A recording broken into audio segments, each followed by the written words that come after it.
I want to share with you a news article that came out in Israel that slipped through the cracks, but I think is quite important and highlights something that people need to realize. After Gaza captivity, freed Israeli hostage sees no peace in our generation.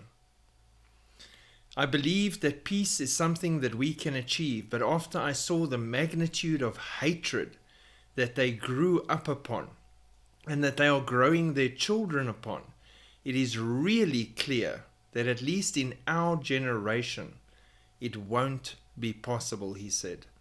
J.C.O.M.E.S spent 505 days in captivity in Gaza, a period he recalls for the cruelty of his Hamas captors and the resilience of fellow Israeli hostages still being held by the militants at that point. So he's 100% correct, and the hatred and the evil and the sin runs deep, and there will be no peace in this generation. They'll think they're receiving peace. They will have a false peace. They'll have a covenant with death, a 7-year period that'll be broken in the midpoint, 3.5 years in, when Antichrist reveals his true face, declares himself God, and then turns on the Jewish people for an extermination project as fast as possible.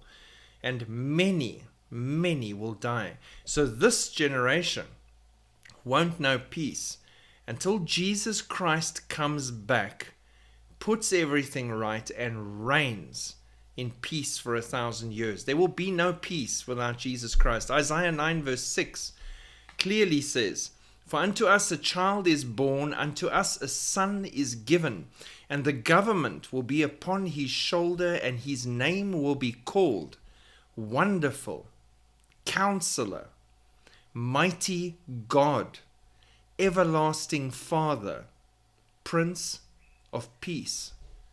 Without Jesus holding the reins and controlling everything and being in charge, there is no peace. And we know that now already, allowing him to take over and be our Lord and our God and serving him. He grants us his peace, his shalom. He gives us that peace. We walk in his peace, God's peace. It is but a taste of the peace he will bring when he comes to reign for 1,000 years and then forevermore. So to the hostages point, in this human generation, this final generation, no, there will be no true peace. Not until Christ returns at the end of the tribulation with peace.